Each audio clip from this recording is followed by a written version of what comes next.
बिस्मिल्लाहिर्रहमानिर्रहीम। अस्सलाम नाज़रीन, मैं हूं इरफान हाशमी और आपको प्रोग्राम में खुश आमदीद कहता हूं। व्यूअर्स, आज इतवार का दिन और पाकिस्तान में मेजर डेवलपमेंट्स हुई। अब पूरे मुल्क में इस वक्त हड़ताल चल रही है।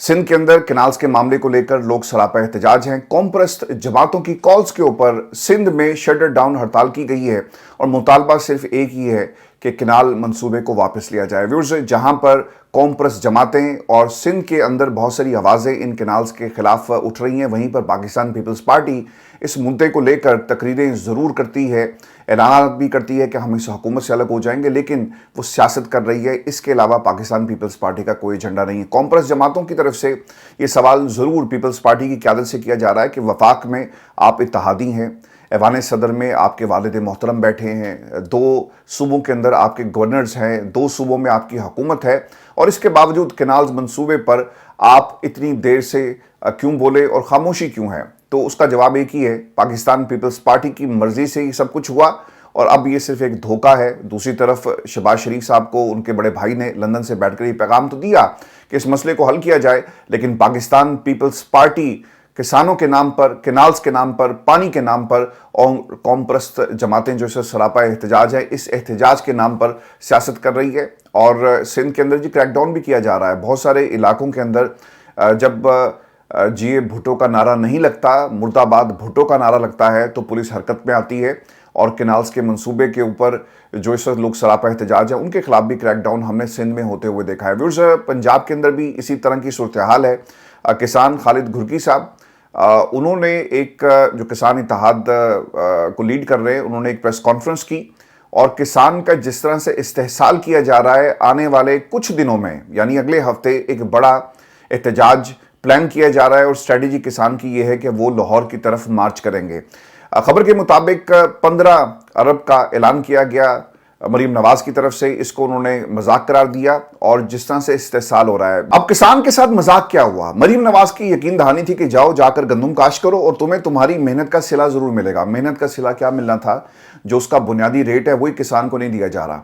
अब इसका रिजल्ट क्या निकलेगा? जब गंदम का रेट जो हुकूमत ने मुकर्रर किया है आप उसे नहीं देते और आप कहते हैं कि भाई हमने गंदम अपनी बेचनी नहीं है, तो फिर यहां पर होगी चांदी मिल्स की और ये गंदम औने पौने दामों ये लोग लेकर जाएंगे। तो सारी जो मेहनत है, जो सारी स्ट्रगल होती है किसान की, उसका फ़ायदा ये फ्लावर मिल्स वाले जो है वो उठाते हैं। और यही स्ट्रैटेजी हमने इससे पहले भी देखी। मुझे अच्छी तरह याद है, लास्ट टाइम भी पंजाब हुकूमत की तरफ से ये ऐलान किया गया कि हम कोशिश करेंगे कि ज़्यादा से ज़्यादा गंदम को ख़रीदें और जिन लोगों की गंदम हम नहीं खरीद सकते वो प्राइवेटली इसको बेचें। ये ऐलान किया गया। अब जब प्राइवेट लफ्ज़ आता है ना, तो फिर यहाँ पर जो मिल्स मालकान इन्हें कहें या माफिया कहें, उनकी हो जाती है चांदी और वो अपनी मर्जी का रेट लगाकर इस गंदम को खरीदते हैं। अब बेचारा किसान, उसने कर्जा लिया हुआ है, बेटियों के जेवर, मैं ऐसी बहुत सारी फैमिलीज को जानता हूं जिन्होंने अपनी बेटियों के जेवर गिरवी रखकर फसल खड़ी की ताकि वो कोई 4 पैसे कमा सकें, लेकिन जब उसे उसकी मर्जी का रेट नहीं मिलता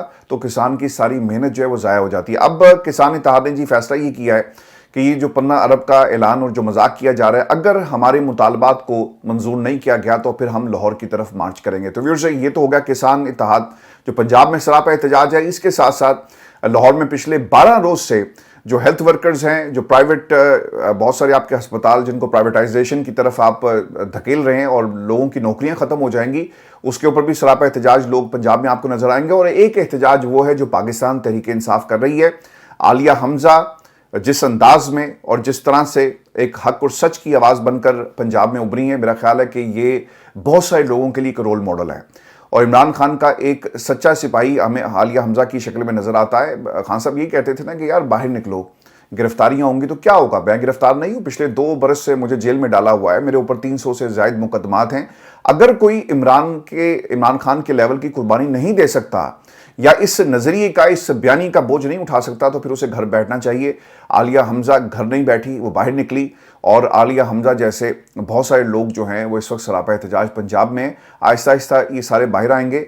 और लेकिन आलिया हमजा ने यकीनन एक रिवायत कायम की है। व्यूअर्स, जहां पर ये एहतजाज हो रहे हैं, अब हुकूमत क्या कर रही है? साजिश या फिर डील, 2 चीज़ें ऑफर करवाई जाती हैं। शहर इक़्तिदार के अंदर इस वक्त गजा के मामले के ऊपर भी सरापा एहतजाज है। जमात इस्लामी और रेड जोन को मुकम्मल सील कर दिया गया है। रेड जोन के अंदर आप नहीं जा सकते और ये हमारा वो पाकिस्तान है जिसके पासपोर्ट के ऊपर लिखा हुआ है कि आप इसराइल इस पासपोर्ट के ऊपर सफ़र नहीं कर सकते। ये लोग ना इमरान खान को ताना हमेशा देते रहे कि देखें इन्होंने कभी इसराइल की मजम्मत नहीं की, फ़लस्तीन में जो कुछ हुआ कभी इमरान खान के मुंह से दो अल्फाज नहीं निकले। इमरान खान अगर पूरी दुनिया में आर्टिकल्स लिख सकता है, अगर इमरान खान पूरी दुनिया के सहाफ़ियों को जेल में बैठकर उनके सवालों का जवाब दे सकता है, अगर इमरान खान पाकिस्तान तहरीक-ए-इंसाफ का बयानिया बाहर जेल से निकाल सकता है, तो फिर वो गजा फ़लस्तीन के हक में आवाज़ क्यों बुलंद नहीं करता? ये प्रोपेगेंडा हमेशा किया जाता रहा। और दूसरी तरफ हुकूमत का आलम यह है कि हमें अपने ही मुल्क में इजाज़त नहीं मिल रही कि हम एहतजाज करें। इससे पहले भी इस्लामाबाद कॉन्स्टिट्यूशन एवेन्यू के ऊपर रैलियां निकाली गई, पुलिस का लाठी चार्ज हुआ, और वो हुकूमत जो फ़लस्तीन के साथ खड़े होने का दावा करती है, इसराइल के खिलाफ आवाज़ बुलंद करने की बात करती है, इमरान खान पर तनकीद करती है कि देखिए इन्होंने इसराइल के लिए लॉबिंग की, आज वही हुकूमत अपने ही लोगों को फ़लस्तीन में होने वाले जुल्म के खिलाफ आवाज़ उठाने की इजाज़त नहीं देती। आज इस्लामाबाद को कंटेनर्स लगाकर मुकम्मल तौर पर सील कर दिया गया है। वज़ीर दाखिला की जी बात हुई है लियाकत बलोच के साथ, और उन्होंने इस बात की यकीन दहानी कराई कि ये पुरअमन एहतजाज होगा और हम रेड जोन की तरफ नहीं जाएंगे। लेकिन कंटेनर्स लगाकर आप पूरी दुनिया को क्या पैगाम दे रहे हैं? पैगाम यही है ना कि यहाँ पर इंसानी हकूक़ की खिलाफ वर्जियाँ की जाती हैं और रियासत इसकी सरपरस्ती कर रही है। फिर आप ये बयानियाँ ना बनाएं और झूठ बोलना पाकिस्तान की आवाम से बंद कर दें कि इमरान खान जेल में बैठकर फ़लस्तीन के हक़ में आवाज़ नहीं उठा रहा और इसराइल की को कंडेम नहीं करता क्योंकि वो इसराइली लॉबिंग के लिए काम कर रही है। इल्ज़ाम लगाया गया ना इमरान खान के ऊपर, लेकिन हमारे मुल्क में इजाज़त नहीं है कि आप फ़लस्तीन के साथ इजहार यकजहती भी कर सकें। अगर आप उन वीडियोज़ को देखें, पाकिस्तान में ट्विटर अगर ओपन हो जाए और एक्सेस हो आपको उन वीडियोज़ तक, तो आप यकीन करें आप एक लम्हे के लिए एक झलक भी उन तस्वीरों की नहीं दे सकते जिस तरह खैमों के ऊपर बम फेंके जा रहे हैं, बच्चों को ज़िबा किया जा रहा है और जो शहादतें हो रही हैं। पाकिस्तान को खड़ा होना चाहिए अपनी आवाम के साथ। खैर हमारे अपने मुल्क के अंदर जिस तरह से जुल्म हो रहा है, वो क्या फ़लस्तीन के दुख को समझेंगे और लोग सियासत करें। और फिर से एक खबर इसी से जुड़ी हुई ये है कि पाकिस्तान में जो आपके KFC के आउटलेट्स हैं उनके ऊपर मुख्तलिफ वाक़यात में हमला हुआ। 20 के करीब आउटलेट्स हैं जिनको टारगेट किया गया, और पाकिस्तान के मीडिया पर इस हद तक तो ये रिपोर्ट हो रहा है कि कुछ लोग, आपने वीडियो भी देखी होगी कि एक KFC इस्लामाबाद में दाखिल होते हैं और लोगों को ज़बरदस्ती वहाँ से निकाला गया, स्टाफ के ऊपर हमला भी किया जाता है, जिसके बाद इस्लामाबाद पुलिस ने कार्रवाई की और उन लोगों को पकड़ लिया। लेकिन एक वाक़या ऐसा है जो लाहौर का है और शेखुपुरा में ये वाक़या पेश आया, और बताया जाता है कि KFC आउटलेट के ऊपर इसी तरह हमला हुआ, और इस हमले में एक जो प्रोटेस्टर है उसने गोली चलाई जो सीधी जाकर नवाज़ को लगी जो किचन में काम कर रहा था। रिपोर्ट के मुताबिक जो शेखुपुरा का जो RPO शेखुपुरा है अतर इस्माइल, उसकी तरफ से ये कहना है कि Nawaz was working in a kitchen at the time and was hit in the shoulder by a bullet that was fired from a pistol more than 100 feet away. He told BBC News that the man culprits still at large, but that the police have made 14 arrests so far. 40 लोगों को गिरफ्तार किया गया है, और ये पाकिस्तान के अंदर इस वक्त लोग सरापा एहतजाज आपको इस तरह भी नज़र आएंगे। लेकिन व्यूअर्स, जो इस वक्त हुकूमत कर रही है, इस एहतजाज को जहाँ भी एहतजाज होता है या तो साजिश हो जाती है इस एहतजाज के खिलाफ, या फिर डील कर ली जाती है, या फिर ताकत का इस्तेमाल किया जाता है। जिस तरह के खेल दास की गाड़ी पर हमला हुआ तो इस्लामाबाद में बैठी हुई हुकूमत हरकत में आई, फ़ोन की घंटियां बजती हैं, IG सिंध से रिपोर्ट तलब की जाती है और फौरी तौर पर सिंध तरक्की पसंद पार्टी के ज़िले सदर को गिरफ्तार कर लिया जाता है, क्योंकि खेलदास आपके कबीले से ताल्लुक़ रखते हैं और आप अपने कबीले के फ़र्द का दिफा करेंगे। पाकिस्तान की जो आवाम है वो तो खैर भेड़ बकरियाँ हैं, जिस तरह के सोहेल वड़ैच ने हमें भेड़ बकरियाँ बनाकर पेश किया अपने कॉलम के अंदर। पाकिस्तान के अंदर अगर ये फ़ोन की घंटियाँ खेल दास के लिए बच सकती हैं और फ़ोन करके आप IG सिंध से रिपोर्ट तलब कर सकते हैं, तो अभी तक अहमद नूरानी के भाइयों को बाजियाब क्यों नहीं करवाया गया? कोई FIR दर्ज नहीं होती। पाकिस्तान की अदालतें लंबी तारीखें दे रही हैं और इंतज़ार कर रही हैं कि जब तक किसी की अकड़ नहीं टूटती और किसी की अना को तस्कीन नहीं मिलती, हमने इन दोनों भाइयों की बाजियाबी नहीं होने देनी, और अदालतें आपके साथ मिली हुई हैं। और आपको एक खबर ये भी दें कि पाकिस्तान तहरीक-ए-इंसाफ पर जहाँ झूठे मुकदमात बनाकर लोगों को पकड़ा जा रहा है और जो मजबूत आवाज़ें हैं उन्हें दबाया जा रहा है, वहीं जी बलोचिस्तान में एक वाक़या पेश आया। NA 253 हरनाई से पाकिस्तान तहरीक-ए-इंसाफ के उम्मीदवार हैं और ज़िले सदर सद्दाम खान तरीन को सुबह के वक्त उनके घर से उठा लिया गया और मकामी अहदेदारों ने इस बात की तस्दीक की है। उसके बाद पार्टी वर्कर्स को दफ्तर पहुंचने की अपील की गई ताकि इनकी रिहाई के लिए कोई हिकमत अमली तैयार की जा सके। अब सद्दाम खान तरीन कौन है? सद्दाम खान तरीन की क़यादत के अंदर बड़े कामयाब जलसे बलोचिस्तान के अंदर हुए اور جو لوگ اس حکومت کو چلا رہے ہیں ان کے لیے مسئلہ یہ تھا کہ بلوچستان جسے ہم کنٹرول کرنا چاہتے ہیں، جہاں پر ہم نے بہت ساری آوازوں کو دبا دیا، پاکستان تحریک انصاف کی آواز کیوں وہاں پر بلند ہو رہی ہے؟ تو صدام خان ترین کو اسی مقصد کے تحت اٹھایا گیا تاکہ اس آواز کو دبایا جا سکے، اور ایسی آپ کو بہت ساری آوازیں صرف بلوچستان نہیں بلکہ پورے پاکستان میں ملیں گی جن کو اسی مقصد کے لیے اٹھایا جاتا ہے کہ یہ عمران خان کے حق میں نہ بولیں۔ عالیہ حمزہ اس کی ایک بہت بڑی اگزامپل ہیں، اور بہت سارے سوشل میڈیا کے ایکٹیوسٹ جو بغیر کسی لالچ کے، بغیر کسی پیسے کے پاکستان تحریک انصاف اور عمران خان کے ساتھ جڑے ہوئے ہیں۔ کل سے ایک عمران خان کا کلپ وائرل ہو رہا ہے سوشل میڈیا پر، جس میں وہ اپنے گھر میں بیٹھے ہوئے ہیں، اور یہ ان دنوں کی بات ہے جب زمان پاک میں کریک ڈاؤن ہوا، عمران خان کی آواز کو دبانے کے لیے پاکستان کے سوشل میڈیا کو بھی بند کیا گیا، لیکن مین سٹریم میڈیا کو ہدایت تھی کہ آپ نے عمران خان کی تقریر اور ان کا کوئی بھی بیان نہیں چلانا ہے۔ یہ ان دنوں کی بات ہے۔ تو عمران خان کا ایک جملہ، انہوں نے کہا کہ مجھے سوشل میڈیا کی بہت ضرورت ہے اور سوشل میڈیا ہی ہمارے پیغام کو گھر گھر پہنچائے گی۔ تو انہوں نے لیفٹ رائٹ دیکھتے ہوئے کہا تھا کہ مشوانی کدھر ہے؟ تو پیچھے سے آواز آئی کہ سر مشوانی یہاں بیٹھا ہوا ہے۔ تو پھر آپ نے شہباز گل کو بھی ساتھ بیٹھے ہوئے دیکھا ہوگا۔ تو سوشل میڈیا ٹیم کا ایک بڑا رول رہا، اور پاکستان تحریک انصاف آج جہاں پر کھڑی ہے اس میں سوشل میڈیا کا ایک بہت بڑا ہاتھ ہے۔ میری جب بھی پاکستان ٹیلی ویژن انڈسٹری کی جو تھنک ٹینکس ہیں یا کسی بھی ٹیلی ویژن چینل کا جو ڈیسیژن میکر ہے اس سے جب بھی بات ہوئی تو ایک ہی چیز وہاں پر اس کا احساس ہوتا ہے کہ سوشل میڈیا نے ان کو کہیں کا نہیں چھوڑا۔ اور اگر آپ ان کے تھم نیلز کو اٹھا کر دیکھیں جو مین سٹریم میڈیا ٹیلی ویژن چینلز چلاتے ہیں، وہاں پر بھی آپ کو عمران خان کا نام یہ لوگ استعمال کر کے لوگوں کو اپنی طرف مائل کرنے کی کوشش کرتے ہیں۔ سوشل میڈیا کے اوپر اب یہ ایک روایت بن گئی ہے، وہ لوگ جن کو کوئی ٹیلی ویژن چینل نوکری اس لیے نہیں دیتا کہ وہ عمران خان کی بات کرتا ہے، عمران خان کے بارے میں اس کے نظریے کا دفاع کرتا ہے، وہ تو چلیں سمجھ میں آتا ہے کہ لوگ اس کو دیکھیں گے، اس کو پسند کرتے ہیں، لیکن وہ ٹیلی ویژن چینل جب عمران خان کے خلاف اپنے سوشل میڈیا پر یہ کنٹینٹ اپلوڈ کریں گے تو اسے کون دیکھے گا؟ کوئی بھی نہیں دیکھے گا۔ تو انہوں نے اسٹریٹجی یہ اپنائی کہ عمران خان کے نام کو استعمال کیا جائے۔ تو پاکستان کے اندر جو لوگ سوشل میڈیا کے خلاف کریک ڈاؤن کر رہے ہیں، سوشل میڈیا ہی ہے جس نے عمران خان کے پیغام کو گھر گھر پہنچایا، اور یہی وجہ ہے کہ آج شیر افضل مروت جو دعویٰ کر رہے ہیں کہ سوشل میڈیا کو آپ کنٹرول کریں، سوشل میڈیا خاموش ہو جائے، جتنے آرٹیکلز لکھے جا رہے ہیں اس میں سوشل میڈیا کو ٹارگٹ کیا جا رہا ہے کہ اگر یہ خاموش ہو جائے تو عمران خان کے لیے کوئی رہائی یا پھر کوئی ان کے کیسز کے اوپر اس کا ایک مثبت اثر پڑ سکتا ہے۔ وہ کیوں کیا جا رہا ہے؟ کیونکہ سوشل میڈیا کی جو آواز ہے وہ ان کے خلاف اٹھتی ہے اور یہ اٹھتی رہے گی، اور ان کے لیے ایک مسئلہ یہ ہے کہ اسے ہم نے روکنا کیسے ہے۔ جو آپ کے پاس کسی چیز کا جیسا عمران خان کا کوئی حل نہیں ہے نا، کوئی توڑ نہیں ہے، اسی طرح آپ کے پاس اس سوشل میڈیا کا بھی کوئی توڑ نہیں ہے۔ آپ مظہر عباس صاحب کی گفتگو کو سنیں، وہ کیا کہہ رہے ہیں عمران خان کے حوالے سے اور اس سوشل میڈیا کے حوالے سے۔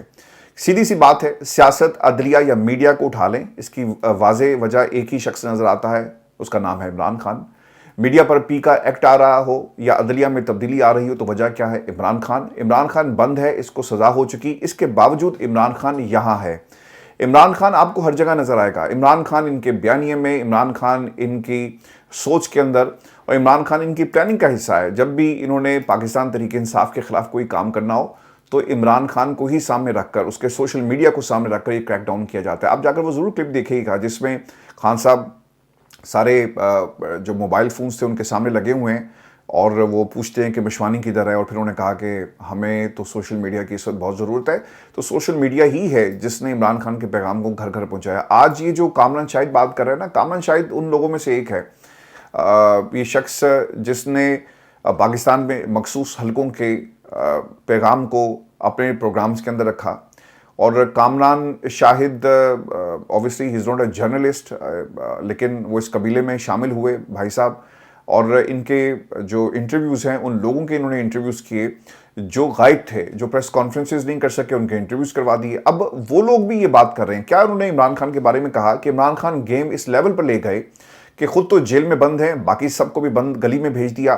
عمران خان نے ان کو کہیں کا نہیں چھوڑا۔ نون لیگ والوں کے اترے ہوئے چہرے دیکھ کر کہیں سے نہیں لگتا کہ یہ جیتے ہوئے ہیں۔ پیپلز پارٹی بھی فارغ ہے، جینوئن اپوزیشن بھی جیلوں میں بند ہے۔ دیکھیں یہ وہ لوگ ہیں جو مسلسل پاکستان کی اسٹیبلشمنٹ کے ساتھ رابطے میں رہتے ہیں، اور وہاں سے آپ مانیں یا نہ مانیں آپ کو ایک ضرور ایک لائن ملتی ہے جس کی سب سے بڑی دلیل آپ کے وہ پروگرامز انٹرویوز ہیں جو آپ نے ان لوگوں کے کیے جن کو ان کے گھروں سے اٹھایا گیا ان کے پیاروں کے سامنے اور پھر وہ آپ کے پروگرامز میں برآمد ہوئے، تو وہ لوگ بھی آج عمران خان کی بات کریں۔ میں آپ کو نا ایک خبر ویورز کے پی سے بھی یہ دے دوں، آپ کو معلوم ہوگا کہ منرلز بل کے اوپر کے پی کے اندر ایک ڈفرینس آف اوپینین پایا جاتا ہے، اور بہت سارے لوگ نہیں چاہتے کہ یہ منرل بل جو ہے وہ پاس ہو، لیکن کچھ شخصیات ایسی ہیں جو یہ چاہتی ہیں کہ منرل بل پاس ہو جائے۔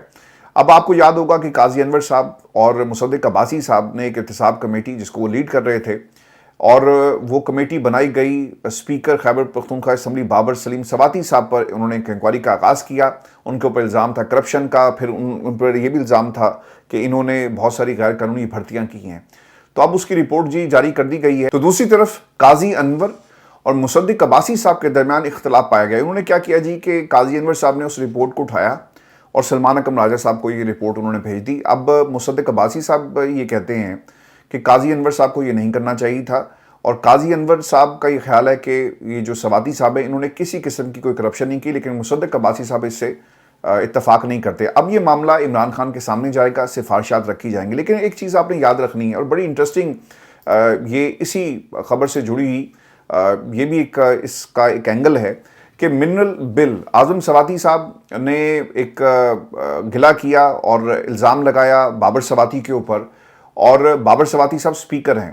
اب یہ منرل بل جب اسمبلی میں آئے گا تو بابر سواتی صاحب کی اہمیت بڑھ جائے گی، اور دوسری طرف یقیناً یہ بھی دھونس اور دھمکی ہے کہ بابر سواتی نے اگر اس بل کو رکوانے میں اپنا کوئی کردار ادا کیا تو ان کے لیے مشکل بڑھ سکتی ہے، اور احتساب کمیٹی کے ذریعے یقیناً ان کے خلاف کارروائی بھی ہوگی۔ اب خبر اس میں یہ ہے کہ قاضی انور کی رپورٹ کے بعد منرلز بل مشکل میں پڑ گیا۔ ذرائع بتا رہے ہیں کہ اسپیکر بابر سواتی سلیم سواتی صاحب کو دھمکیاں بھی دی گئی کہ منرلز بل پاس کرو ورنہ کرپٹ قرار دے کر ڈی سیٹ کر دیا جائے گا۔ اچھا، یہ معاملہ صرف بابر سواتی کا نہیں ہے، یہ جو 4 ماہ کے اندر ٹرائل مکمل کرنا 9 مئی کے حوالے سے، اس کے بارے میں جو بات کی جا رہی ہے، لوگوں کو سزائیں ہو جائیں گی اور وہاں بہت سارے لوگ ڈی سیٹ ہو جائیں گے۔ جب آپ سزا یافتہ ہو جاتے ہیں تو آپ نااہل ہو جاتے ہیں آٹومیٹکلی، اور سیٹیں خالی ہوں گی۔ اب آپ کے خلاف الزامات درست تھے یا غلط تھے، آپ پاکستان کی عدالتوں میں جائیں، اپنا دفاع کریں، اس وقت تک وہ سیٹ آپ کی ختم ہو جائے گی اور وہاں پہ آپ الیکشن کمیشن الیکشن کروا دے گا۔ تو یہ معاملہ پاکستان تحریک انصاف سے اس لیول پر نہیں بلکہ دوسرے لیول پر بھی آپ کو یہ بطور ایک ہتھیار استعمال کرتے ہوئے کچھ لوگ جو ہیں وہ نظر آئیں گے۔ یہ ہماری آج کی نشست تھی، اگلی ویڈیو میں آپ سے شام کو ملاقات ہوگی۔ اجازت دیجیے، اللہ نے کے بعد۔